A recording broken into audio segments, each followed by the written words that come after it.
خطا ہونا بزرگی میں کوئی رکاوٹ نہیں۔ ماعز اسلمی کو پتھر پڑ رہے تھے جب وہ حد لگ رہی تھی کہ ابھی جو تم نے ماعز کا گوشت کھایا اس سے زیادہ ناپاک تم نے کھایا۔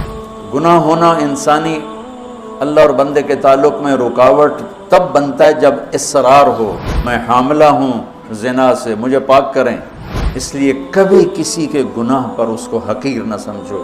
ہاتھ جوڑتا ہوں۔ انہو من یتق، وہ انسان ہی نہیں جس سے خطا نہ ہو، اور پھر وہ انسان ہی نہیں ہے جو خطا پہ شرمندہ نہ ہو، پھر وہ شیطان ہے۔ خطا ہونا بزرگی میں کوئی رکاوٹ نہیں۔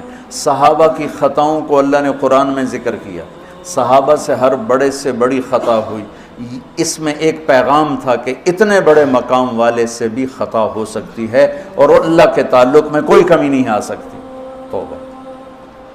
ماعز اسلمی کو پتھر پڑ رہے تھے جب وہ حد لگ رہی تھی، تو دو آدمی آپس میں باتیں کر رہے تھے، دیکھو اچھا بھلا اس پر پردہ ڈال دیا تھا اللہ کے نبی نے، یہ خود ہی اپنے آپ کو ذلیل کر کے آ گیا۔ تو جب وہ ان کا انتقال ہو گیا اور وہاں سے واپس ہوئے تو راستے میں ایک گدھا مرا پڑا تھا، تو آپ نے کہا ان دو آدمیوں کو بلاؤ، وہ دونوں آ گئے۔ آپ نے فرمایا اس کا بیٹھ کے گوشت کھاؤ۔ یا رسول اللہ، یہ آپ کیا فرما رہے ہیں؟ ناپاک، حرام، مردار۔ کہ ابھی جو تم نے ماعز کا گوشت کھایا اس سے زیادہ ناپاک تم نے کھایا۔ کہ تم اس کی غیبت کر رہے، اور میں محمد مصطفیٰ اللہ کی قسم کھا کے کہتا ہوں میں اسے دیکھ رہا ہوں جنت کی نہروں میں نہاتا پھر رہا ہوں۔ گناہ ہونا انسانی اللہ اور بندے کے تعلق میں رکاوٹ تب بنتا ہے جب اصرار ہو، کرتا ہی جائے کرتا ہی جائے، اس لیے کبھی کسی کے گناہ پر اس کو حقیر نہ سمجھو۔ ہاتھ جوڑتا ہوں۔ کسی کو حقیر، کسی سے نفرت نہ، اپنی نیکی کے تکبر سے بچو۔ اللہ کی قسم، نیکی کا تکبر پیسے کے تکبر سے بھی زیادہ خوفناک ہے۔ ہم ایسے، ہم ایسے، تم ایسے، تم ایسے۔ اور امرأہ غامدیہ رضی اللہ تعالیٰ عنہا سے برائی ہو گئی، حاملہ ہو گئیں، اور ان پر قربان جائیں سبحان اللہ کے نبی کے پاس آئیں، میں ماعز کی طرح نہیں ہوں کہ آپ کہیں جا تو نے کوئی نہیں کیا، میں حاملہ ہوں زنا سے، مجھے پاک کریں۔ تو آپ نے فرمایا، آپ نے اس کو ٹالنے کے لیے کہ جا پہلے بچہ پیدا کر پھر اس کے بعد دیکھا جائے گا، کہ 9 مہینے گزریں گے آپ ہی بھول جائے گی۔ وہ 9 مہینے بعد پھر آ گئی کہ مجھ سے گناہ ہوا ہے، یہ میرا بچہ پیدا ہو گیا ہے، اب مجھے پاک کریں۔ آپ حیران ہو گئے اس کے اس اندر کے بے قراری پر۔ آپ نے پھر دوسرا ہیلہ اختیار فرمایا، آپ نے فرمایا بچے کو دودھ پلا 2 سال، جب یہ روٹی کھانے کے قابل ہو جائے پھر آنا، پھر حد لگائیں گے۔ 2 سال اس نے دودھ پلایا، اور ایک دن چشم فلک نے دیکھا کہ ایک عورت بچے کو انگلی سے پکڑ کے لا رہی ہے، اور اس بچے کے دوسرے ہاتھ میں روٹی ہے اور وہ کھا رہا ہے، اور آ کر کہتی ہے یا رسول اللہ یہ روٹی کھا رہا، طہرنی، مجھے پاک کیجیے۔ میرے نبی کے بھی آنسو نکل آئے۔ تو آپ نے فرمایا اس بچے کو کون اپنا بیٹا بناتا ہے، میں ضمانت دیتا ہوں جنت میں وہ میرا ساتھی ہوگا۔ تو ایک انصاری صحابی نے اٹھ کر کہا یا رسول اللہ میں اس کو اپنا بیٹا بناتا ہوں۔ اتنی بڑی بڑی ہستیوں سے گناہ ہو جاتے ہیں، لیکن ہم کہتے ہیں یا موسیٰ یا فرعون۔ وہ جو ایک احمقانہ شعر ہے، دورنگی چھوڑ دے یا کرنگ ہو جا، سراسر موم ہو یا سنگ ہو جا، کسی بیوقوف شاعر نے یہ شعر کہا۔ تو ان پر حد لگی تو خون کا کہ چھینٹے حضرت خالد پر جا کے پڑے، تو انہوں نے کو 2-4 لفظ سخت کہہ دیا۔ آپ نے فرمایا خالد ایسا مت کہو، اس بچی نے وہ توبہ کی ہے پورے مدینے پہ تقسیم کروں سب کی بخشش ہو جائے۔ انہو من یتق، بڑے سے بڑے سے بھی ہو جاتا ہے۔ سارعوا الی مغفرۃ من ربکم وجنۃ عرضها السماوات والارض اعدت، بولو للمتقین۔ ٹھیک، کون ہیں؟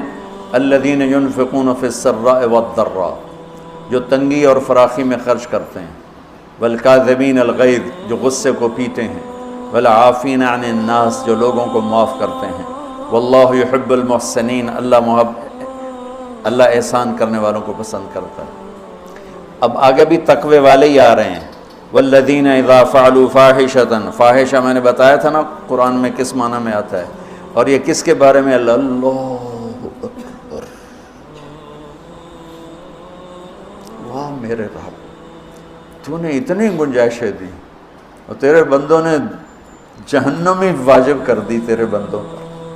مجھے ایک پڑھا لکھا نوجوان کہنے لگا تسی مولویاں ساڑھے کو ساڑھا رب کھولے، اور ساتھ ہی رونے لگا کہ تسا مولویاں ساڑھے کو ساڑھا رب کھولے، ڈرائی جاندن ڈرائی جاندن ڈرائی جاندن۔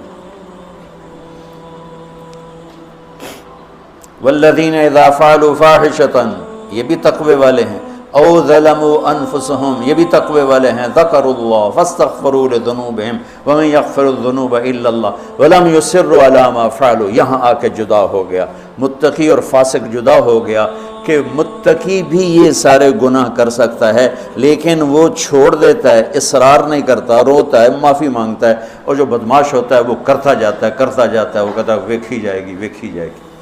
تو جنت میں جانے والوں کے بارے میں میرے رب کا قرآن یہ کہہ رہا ہے، ہم ایسی احمقانہ سوچ کے مالک ہیں کہ نیک آدمی تو بن جائے معصوم پاک نبیوں کی طرح، اور جو نافرمان ہے وہ فرعون بن جائے، وہ کیوں نیکی کرتا ہے؟ میرا کالج کا ساتھی تھا احمد مصطفیٰ، 96 میں فوت ہو گیا۔ اس کا چلہ لگا تو سارے عیب چھوٹ گئے، صرف شراب رہ گئی تھی، تو وہ نشے میں اس کے دوستوں نے اس کو گھر کے دروازے کے سامنے اتارا تو وہ دروازے پر ہی گر کے پڑا ہوا تھا۔ تو پولیس کی گزری وین تو انہوں نے اٹھا کے ڈالا اور چوکی لے گئے۔ صبح اس کی آنکھ کھلی تو روشنی ہو رہی تھی، تو اس نے سپاہی بھی جانتے تھے، اچھا بڑے آدمی کا بیٹا تھا، خود بھی کافی مشہور تھا، تو اس نے کہا یار جلدی جلدی مصلی لوٹا لو، میں نے نماز پڑھنی۔ تو کہنے لگا راتی کی کر دے رہے ہو؟ تو کہنے لگا اسے واسطے تو نماز پڑھن لگا کہ منہ کالا کیتا ہے دھو بھی لواں۔ اور ہمارا کیا تصور ہے، تیری روٹی حرام، تجھے نمازوں کا کیا فائدہ، تو داڑھی منڈاتا ہے، تیرا کیا دین ہے، تیری شکل ہی کافروں جیسی ہے، تیرا کیا دین ہے۔ ہمارے دیندار طبقے نے بے دینی کو پروموٹ کیا نفرت کر کے۔ دین تو سراپا محبت